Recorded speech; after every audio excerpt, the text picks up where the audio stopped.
PVM education में आप लोग का स्वागत है।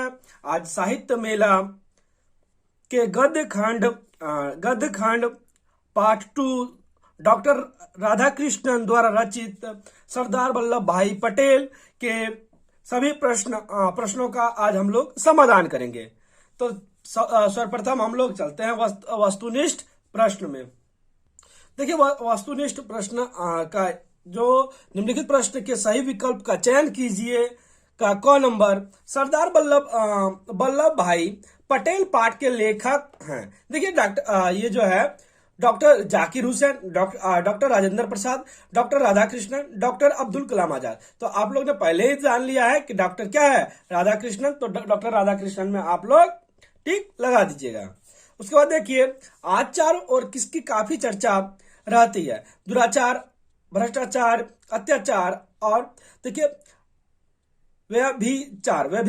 तो क्या होगा, भ्रष्टाचार का। तो भ्रष्टाचार में टिक लगा दीजिएगा आप लोग। उसके बाद देखिए ग नंबर, स्वतंत्रता के दिनों में महात्मा गांधी के विश्वसनीय लेफ्टिनेंट थे। कौन लेफ्टिनेंट थे? देखिए, पंडित जवाहरलाल नेहरू, सरदार वल्लभ भाई पटेल, मदन मोहन मालवीय, राजेंद्र प्रसाद। तो सरदार वल्लभ भाई पटेल थे। सरदार वल्लभ भाई पटेल में आप लोग टिक लगा दीजिएगा।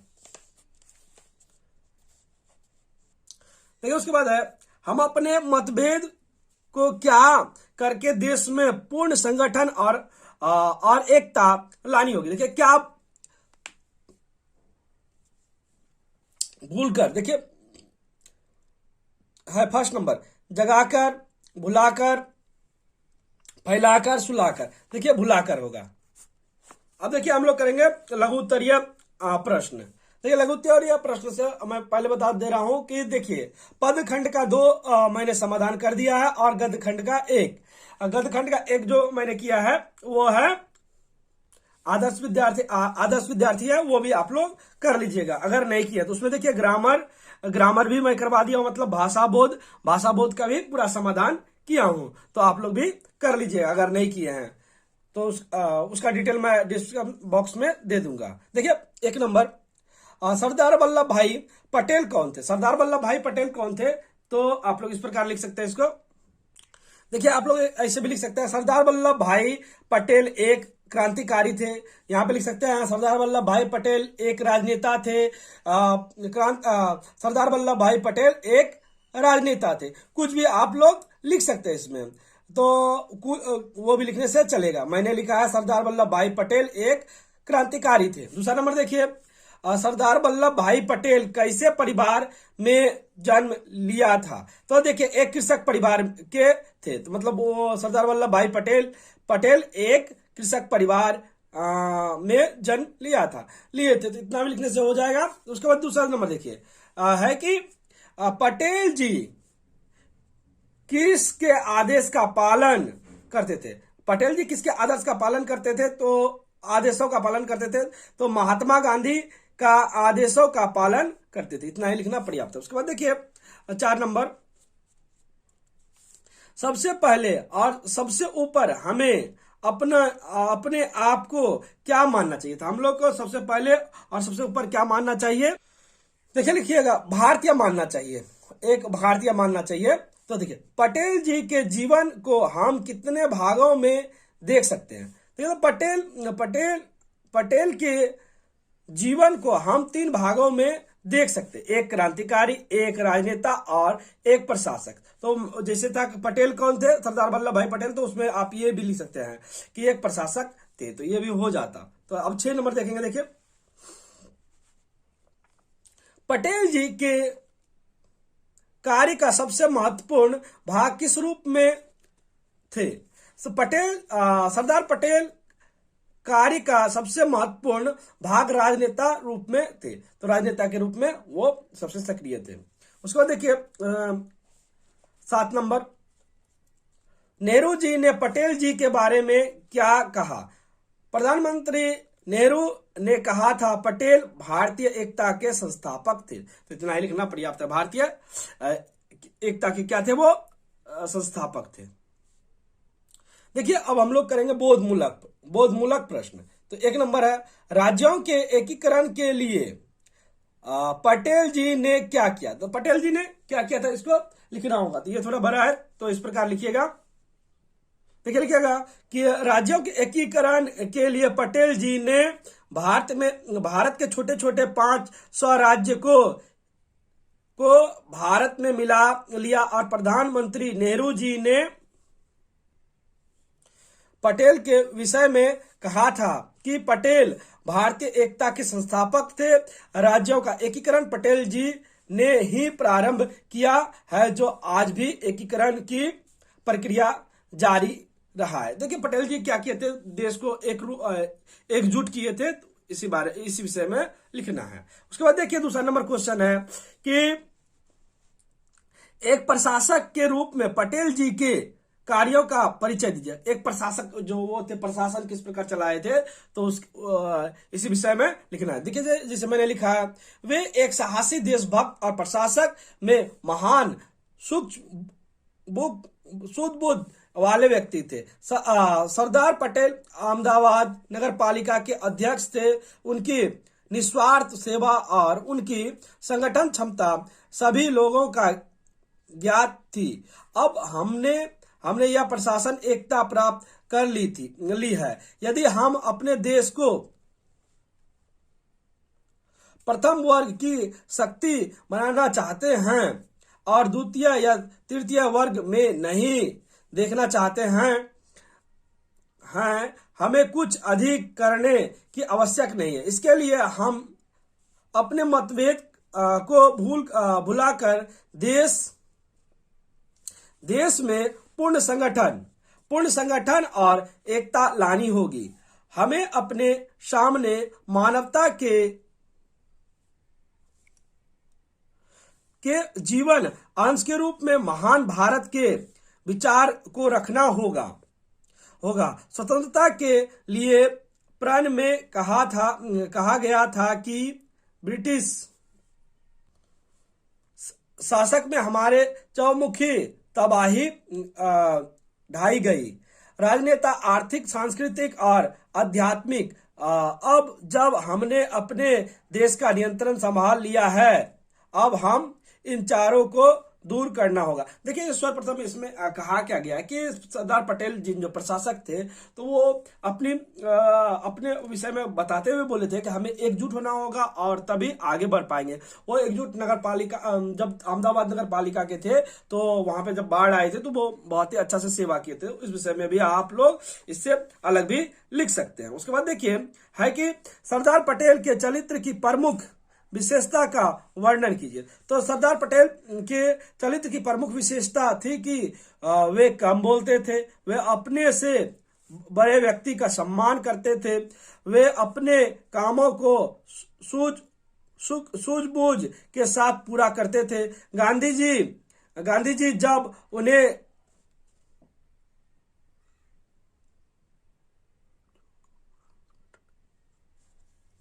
लोगों को संगठित करने के लिए कहा, तो वे अनेक कार्य को अच्छी तरह से पूरा किया। जब वे राजनेता बने, तो वह ईमानदारी और सच्चे मन से देश की सेवा की और छोटे छोटे 500 राज्यों को भारत में सम्मिलित किया। वे एक अच्छे प्रशासक थे। वे देश की सेवा तन मन धन को समर्पित कर दिया और अपने कार्य को पूरा किया। इस प्रकार लिखने से भी हो जाएगा। चौथा नंबर देखिए, एक राजनेता के रूप में पटेल जी के महत्व का उल्लेख कीजिए। तो राजनेता के रूप में महत्व का उल्लेख करना है। तो इस प्रकार लिखिएगा, उनके कार्य का सबसे महत्वपूर्ण भाग राजनेता के रूप में था। स्वतंत्रता की प्राप्ति के तत्काल बाद 2 वर्षों में उन्होंने अपनी सूझबूझ और लोगों की समझने की शक्ति से 500 छोटे छोटे राज्य को भारत के संग में मिला लिया। जैसे कि प्रधानमंत्री नेहरू ने कहा था, पटेल भारतीय एकता के संस्थापक थे। समझने की अपनी शक्ति, राजनीय क्षमता और राजनीतिक चातुर्य से वह देश में प्रशासनिक एकता लाने में सफल हुए। जो सबल भारत के निर्माण के लिए आवश्यक आधार है। प्रशासनिक एकता को भावात्मक एकता और राष्ट्रीय संगठन में परिवर्तन होना चाहिए। हम कुछ वर्षों से इसी दिशा में प्रयत्नशील है। इतना ही लिखना पर्याप्त है। देखिए उसके बाद लिखा हुआ है 5वां नंबर, निर्देशानुसार उत्तर दीजिए। निर्देशानुसार आपको उत्तर देना है। तो पहला है, यह वह कार्य है जो आज भी किया जाना शेष है। पहला नंबर देखिए, प्रस्तुत पंक्ति के लेखक का नाम लिखिए। प्रस्तुत पंक्ति के लेखक का नाम लिखना है। तो इस प्रकार लिख दीजिएगा, डॉक्टर राधाकृष्णन प्रस्तुत पंक्ति के लेखक हैं। दूसरा है देखिए, कौन सा कार्य करना शेष है, स्पष्ट कीजिए। जाति और संप्रदाय के मतभेद भुलाकर हमें अपने देश तथा लोगों के बारे में सोचना चाहिए, तभी हमारा देश आगे बढ़ पाएगा। मतलब कि यहाँ पे बोल रहा है कौन सा बात भुला करके, कौन सा कार्य करना शेष है। अभी राजनीतिक ये सब भुला करके क्या करेंगे हम लोग, तो तभी देश आगे बढ़ेगा। एकीकरण को भी ले सकते हैं, इसमें अलग भी आप लोग लिख सकते हैं। उसके बाद देखिए है ख, यह एक ऐसा एकीकरण है जो आज भी हमारा उद्देश्य है। यह पंक्ति किस पाठ से उद्धृत है? यह पंक्ति सरदार वल्लभ भाई पटेल से उद्धृत है। एकीकरण का क्या तात्पर्य? संगठित करना। एकीकरण का जो तात्पर्य होता है वो संगठित करने से होता है। हमारा उद्देश्य क्या है? उद्देश्य कैसे पूर्ण होगा? हमारा उद्देश्य यह है कि देश का एकीकरण हो, हम लोग मिलकर रहें ताकि हमारा देश और आगे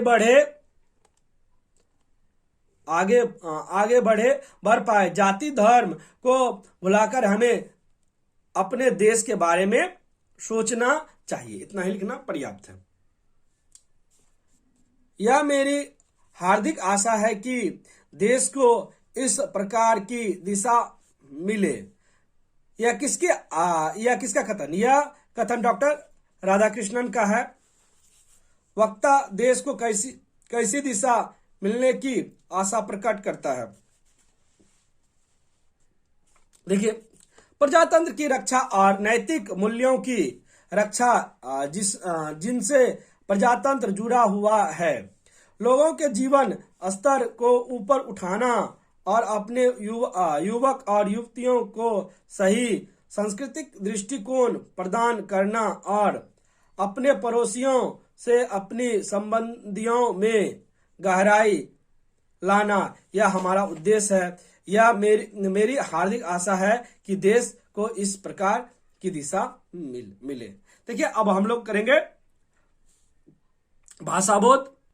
देखिए भाषा बोध में है पहला नंबर, निम्नलिखित शब्दों से उपसर्ग और एवं मूल शब्द पृथक कीजिए। तो उपसर्ग और मूल शब्द पृथक करना है। देखिए पहले लिखा हुआ है उपसर्ग एवं मूल। देखिए उपसर्ग होता क्या है? जो शब्दों के आगे लग करके उसका अर्थ परिवर्तित कर देता है उसे उपसर्ग कहते हैं। जैसे कि अनुशासित, देखिए अनु है, शासित ये मूल शब्द है, शासित। उसका देखिए सबल, स है, स से बलवान होता है, बल से ताकत खाली होता है, बल। उसका देखिए अपव्यय, अपव्यय, व्यय मतलब नाश करना होता है। विखंडन, खंडन, वी हो जाएगा इसमें और खंडन। उसका देखिए सुनिश्चित, सु और इसमें निश्चित, सुनिश्चित। उसके बाद देखिए दूसरा नंबर जो है वो प्रत्यय दिया हुआ है। प्रत्यय अलग करना है तो देखिए वो जैसे कि आगे लग करके अर्थ उपसर्ग में बदल दे रहा था, जिसमें पीछे लग के, जैसे क्रांतिकारी, तो क्या होगा? क्रांतिकारी में कारी तो क्या हो जाए? क्रांति, क्रांति।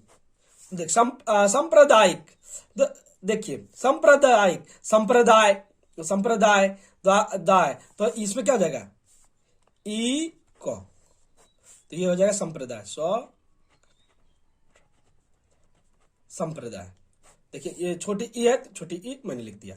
आध्यात्मिक, तो अध्यात्म ई क, तो क्या हो जाएगा अध्यात्म। अध्यात्म।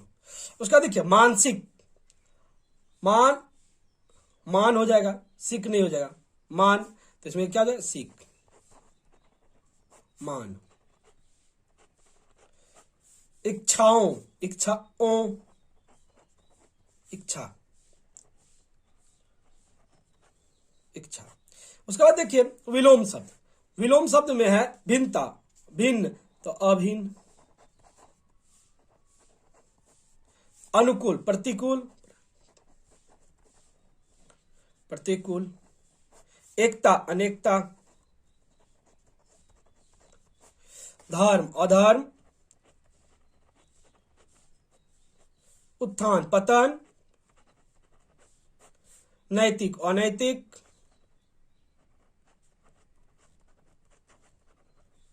उसके बाद देखिए कि वाक्यों में प्रयोग कीजिए, तो इसको वाक्यों में प्रयोग करना है। एकीकरण का एकीकरण हुआ, हुआ है। सेकेंड नंबर देखिए बेरोजगार,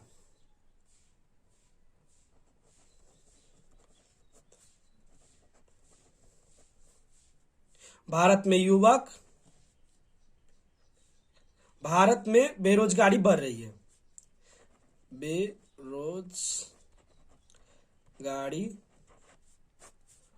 बढ़ रही है। मतभेद, हम लोगों को मतभेद नहीं करना चाहिए,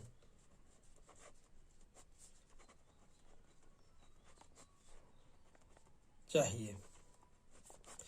अप्राकृतिक,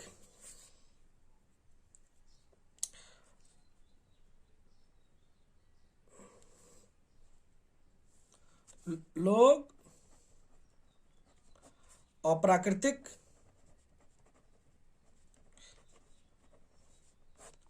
रूप से जल शुद्ध कर रहे हैं। उसका देखिए अधपतन, राजनीतिक भावों का अधपतन हो गया था। तो इतना ही। देखिए इस प्रकार हम लोग का क्लास 7 सरदार वल्लभ भाई पटेल का पूरा समाधान हो गया।